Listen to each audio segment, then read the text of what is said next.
मतदानापासून वंचित ठेवू नका। या बेलवाड्याचं करायचं काय? खाली डोकं वर पाय 1108 दूध संस्था एकजुटीचा विजय असो। तर इथून पुढे आमच्या ज्या दूध संस्थेच्या गाई म्हशी दूध आहे केना आहे किटल्या घेऊन बायका महिला सगळ्या ह्या दूध संस्थेच्या दारात आम्ही येऊन पुढच्या वेळी बसणार आहे। इथनं मग दूध उत्पादकांना दुधाचा वास येत होता, परंतु आता ह्या ऑफिसमध्ये आल्यानंतर राजकीय वास आलाय।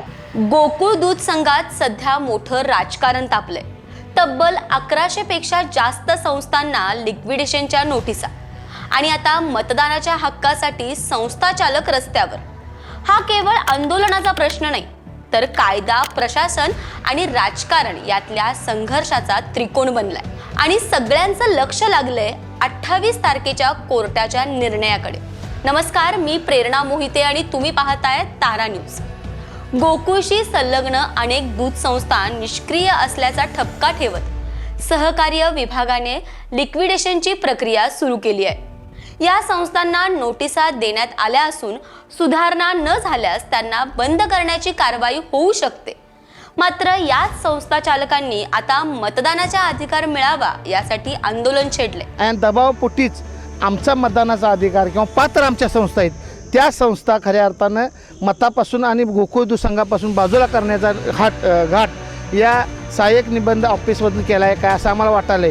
त्यामुळे ताबडतोब तिची या ठिकाणी चौकशी व्हावी असा या ठिकाणी आम्ही या ठिकाणी मागणी करण्यासाठी आज या ठिकाणी आलेलो आहे। आज जगण्यात आहे किंवा मरण्यात आहे अशा अवस्थेत जर फालतूक व्यवस्था करण्यात येत असेल, आज सर्व सामान्य ग्रामीण भागातून पेटून उठल्याशिवाय राहणार नाही आणि सत्तेपुढे शहाणपण समजत नाही आणि रेडा दूध देतोय म्हणणार जर असेल तर एक सूर चंद्र पाताळापर्यंत आज अन्यायाला विरोध असेल तर मतदानाचा अधिकार घेतल्याशिवाय 1200 किंवा 1100 असू दे, जे अवसानेत खरोखर आहेत त्यांना ठेवा, जे अवसानेत नाहीत त्यांना खरोखरच जे आहेत अवस्थेत त्यांना घ्या। जर त्यांनी जर घेतलं नाहीत तर आज त्यांना पर्याय उत्तर साम धाम दंड आणि अधिकार आंदोलन घेऊन आज मरणाच्या घाटीघात सुद्धा हरकत नाही, पण आज मतदानाचा अधिकार घेतल्याशिवाय आज सर्वसामान्य माणूस सोडणार नाही हेच तुम्हाला देतो। कायद्यानुसार फक्त सक्रिय आणि नियम पाळणाऱ्या संस्थांनाच मतदानाचा अधिकार मिळतो। लिक्विडेशन मध्ये असलेल्या किंवा अपात्र संस्थांना थेट मतदान करता येत नाही। म्हणूनच सध्याचा मुख्य प्रश्न आहे, या संस्था खरंच पात्र आहेत का?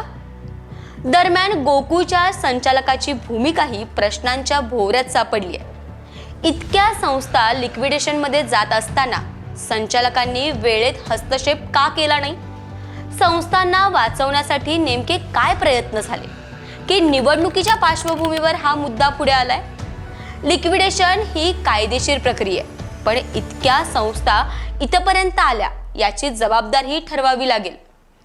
दूध संघाच्या निवडणुका म्हणजे सत्तेचा खेळ आणि जास्त संस्था म्हणजे जास्त मतदान। त्यामुळेच हा वाद आता कायदा विरुद्ध राजकारण असा बनलाय। निबंधकावर दबाव येणार का? मुख्यमंत्री हस्तक्षेप करणार का? यावर आता चर्चा रंगली आहे। आता सगळ्यांचे लक्ष आहे ते 28 तारखेच्या न्यायालयीन निर्णयाकडे। हा निर्णय ठरणार आहे संस्थांना मतदानाचा अधिकार मिळणार का आणि गोकुळची सत्ता कोणाच्या हातात जाणार? कायद्याचा विजय होणार की राजकीय समीकरणाचा? तुम्हाला काय वाटतं हे मला कमेंट करून सांगायला विसरू नका आणि असेच अपडेट पाहण्यासाठी तारा न्यूजला सबस्क्राइब करा।